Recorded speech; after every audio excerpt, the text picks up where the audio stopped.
Ashama akkam jirtu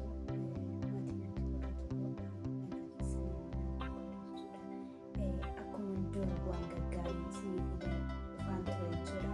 Har'agaa wanta baay'ee barbaachisuuf wanta baay'ee uummatatti gaaffii ta'e akkasuma isa tokkodha jechuudha. Innis maalidha yoo jettanii maaster Abinnaa dhukkubsachuu isaanii keessatti jechuudha.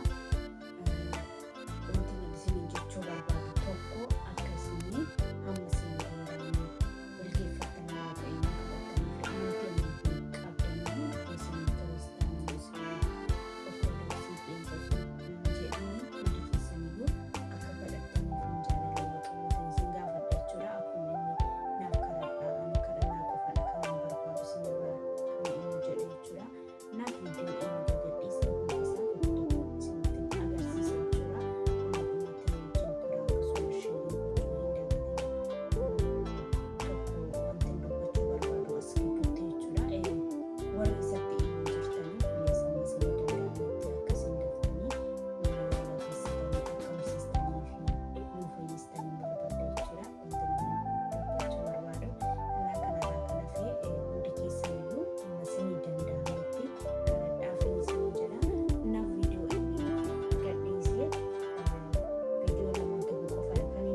ሰውነቴ እየቀነሰ መጣ። እኔ ህመሜን ለሰው ማሳየት አልፈልግም፣ ሰው እንዲያቅብኝ አልፈልግም። አንዳንድ ጊዜ ደግሞ ስጋ ያሳያል። ትልቁ ችግር እሱ ነው። ጃኬት ብትደረብም ይታያል፣ ውስጥ ያሳያልና ጸልዩልኝ። እኔ የኢትዮጵያ ህዝብ አንድ የሚማጸነው አንድ ለኢትዮጵያ ህዝብ መናገር የሚፈልገው ከእግዚአብሔር በታች በእናንተ ጸሎት፣ በእናንተ እንባ፣ በእናንተ ምርቃት ነው እስከዚህ ያለሁትና አሁንም እግዚአብሔር በዛ መንገድ ያቆመኛል ብዬ አስባለሁ።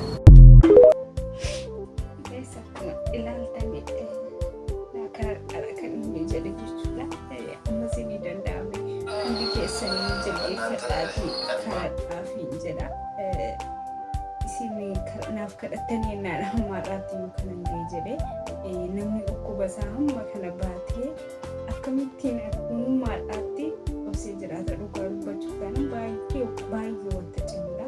Osoo isin ta'e hin gootu nama meeqa fayyisaa, nama meeqa yaalchisaa gil ofiisaa fi waggaa tokkoof ji'a 5 kan dhukkuba kanaan dhukkubsadhee jedhee viidiyoo itti aanusi isin agarsiisan jechuudha. Waan inni jedhee na bicha guys በኢየሱስ ከረዳፊ አምስኝ ደንዳሚ አኒ ንስኒ ራበርባሉ ከዳና ቆፋዳ ጀደ እና ከናፊ ቤተሰብ አማ ስኒ ደንዳሚ ከረዳፊ ስኒ ጀዳ ዋኒ ደግሞ ወልማውጅ ሚላልቹዳ ለምን ቆያችሁ? በጣም አዝናለሁ። በእኔ ምክንያት ይህ ሁሉ ህዝብ እንዲጨነቅ በማድረጌ በጣም በራሴ አፍሬያለሁ። ማንንም ሰው ባያቅና ባይሰማ በጣም ደስ ይለኝ ነበር። ያው በአንዴ ወጥቷል። ምንም ማድረግ አልችልም። እረዳለሁ፣ በደንብ ይገበኛል። እንደ ወንድማችሁ አይታችሁኝ በጣም ስለምትወዱኝ እየተጨነቃችሁ እንደሆነ በደንብ ይገበኛል፣ እረዳለሁ። በጣም የምትወዱኝ ከሆነ በጣም ለኔ የምትጨነቁልኝ ከሆነ አሁን የምላችሁን ነገር እንድታደርጉ በትህትና ነው የሚጠይቃችሁ። ለኔ በዚህ ሰዓት ምንም አይነት የገንዘብ እርዳታ ወይም ድጋፍ አያስፈልገኝም። ለኔ በዚህ ሰዓት የሚያስፈልገኝ አሁንም ደግሜ የምነግራችሁ የኢትዮጵያ እናቶች ጸሎት፣ የኢትዮጵያ አባቶች ጸሎት፣ የወጣቱ ጸሎት፣ ሁሉም በየእምነቱ እንዲጸልይልኝ፣ ሙስሊሞች ዱዓ እንዲያደርጉልኝ ብቻ ነው የሚፈልገው። ከዚህ ውጪ ግን ሌላ ነገር የሚሆን ከሆነ ሌላ ህመም እየታመምኩባችሁ እንደሆነ በደንብ እንድትረዱልኝ ፈልጋለሁ። ከምንም በላይ እግዚአብሔር የእናንተን ጸሎት የእናንተን ልማና ሰምቶ እኔን እንደሚፈውሰኝ አምናለሁ። ለኔ የሚያስፈልገኝ በዚህ ሰዓት ላይ ይህ ብቻ ነው። ምናልባትም ይህንን አጋጣሚ በመጠቀም በእኔ ስም የተከፈቱ በጣም ብዙ ፌክ አካውንቶች አሉ። ገንዘብ እንዳይሰበሰብ አደራ ማለት ወዳለው ይህንን መልእክቴ ደግሞ ለሁሉም አድርሱ፣ ጸልዩልኝ። ሌላ ምንም እርዳታ አያስፈልገኝም። አመሰግናለሁ።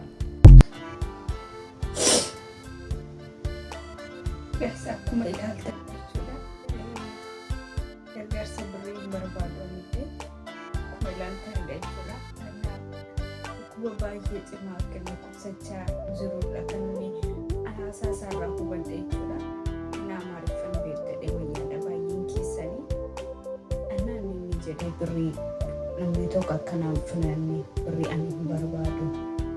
Kanaafiyyuu amma isinii danda'ame naaf kadhadhaa jedhee kanaafiyyuu amma isinii danda'ame waaqayyotti boossanii akkuma namni isa jibbu jira jedhee si yaadu baasawee naafuma isinii danda'ame kadhadhaa fi kadhannaa keessatti hundi keessanii yaadadhaanii kadhadhaa fi isinii jedha. Kan biraa kanin jechuu barbaadu warri akka isaan namoota baay'ee gargaartan baay'een keessan jirtu yoo isin hin beeknu yoo ta'e baay'een keessan akkasiin nama gargaaraa jirtan baay'een keessan jirtu jechuudha. Kan akka maaster abinnatin arginu dhugaa dubbachuuf taana namni ofiisaaf dhukkubsatee amma kana dhukkuba hamma kana ga'u dhukkubsatee gaafa dhukkuba hamma kana ga'uuf keessatti baatee namoota hamma kana waggaa tokkoo fi ji'a 5 jechuun baay'eedha. Baay'ee guyyoota ji'oota bichaan namni unkaanii dhukkuba akkasii mitiiti mataa keenya dhukkubsannee yoo halkan tokko hin bulloomne osoo ta'e jechuudha. Innaan dhukkuba hamma kana ga'u qabatee hamma kana muluu taa'ee amma humna isaatii ol ta'ee jenna qabaazawii kan inni dubbate viidiyoo isaa lammaffaa irratti waan inni dubbate argitaniittu isinitti agarsiiseera jechuudha. Innaa gaa'isa amma isinii danda'ametti waaqayyoon kadhadhaa fi baay'een ofirratti ofitti gaddee akkas gochuu qootee fi dubbachuu qoofi ganaa nuuf cannaqame jechuudha. Innaa gaa'isi dhukkuba baay'ee cimaarraa akka inni jirudha kan inni hubadhe. ሰላም እንደምን ቆያችሁ? መታመሜን ሰምታችሁ በጣም ብዙ ሰዎች እየተጨነቃችሁ ነው። መታመሜን የነገርኳችሁ እንድትጨነቁ ፈልጌ ሳይሆን እንድትጸልዩልኝ ስለሚፈልግ ነው። በእርግጥ አዲስ ሚዲያ ኔትወርክ ጋር በነበረን ኢንተርቪው ቆይታ ጋዜጠኛው በድንገት ሲጠይቀኝ መታመሜን ነግራችኋለሁ። አሁንም ቢሆን ሁላችሁም በየእምነታችሁ እንድትጸልዩልኝ እፈልጋለሁ። ህመሙ የጀመረው አሁን አይደለም፣ ተላምደናል። ዛሬ 1 ዓመት ከ5 ወር አካባቢ የሚሆን ይመስለኛል። ያኔ ጎፋ በመሬት ናዳ ምክንያት ወገኖቻችን በሞቱ ጊዜ ለማገዝ እዛ ነበርኩኝ። እዛ ታመምኩ። ከዛ በኋላ ህመሙ በዛው ነው የቀጠለው። እስካሁን ባለው የህክምና ክትትል እያደረኩ ነው። ቀጣይ ያለው የህክምና ሁኔታ በቅርቡ ከሀገር ውጪ ሄጄ በቂ ህክምና አደርጋለሁ።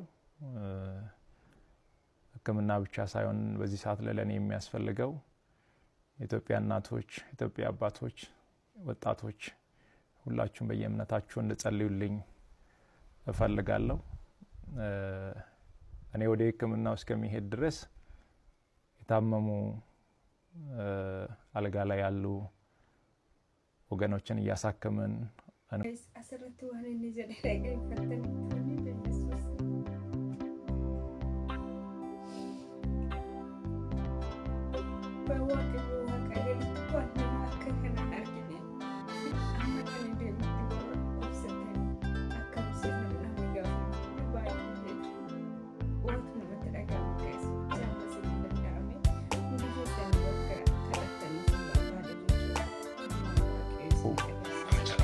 እግዚአብሔር ሁሉን ይችላል። አመሰግናለሁ።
sa'aatii kanayyuu bahee deemuu qabu malee kana jechuu hin qabu. Hammanaan hin deemutti warra dhukkubsatanii siree ciisan kana gargaara jedhee kanaafiyyuu isaan hin qaqqaba.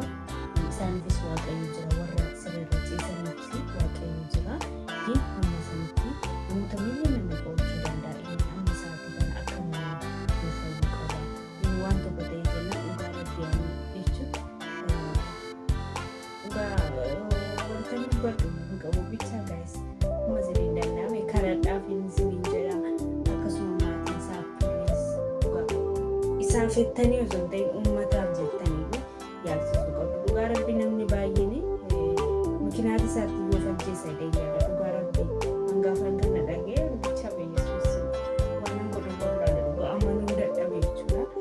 Innaa kanaaf iyyuu amma siniin danda'ame karadhaa fi haadholii abbootii keessanitti viidiyoo inni hojjete viidiyoo nan hojjedhe sunti viidiyoo inni hojjete isaanii itti agarsiistanii akka maatiin keessanii hundi isaanii akka kadhatanii fi jaalala waaqayyootiin kanas isin gaafadha jechuudha.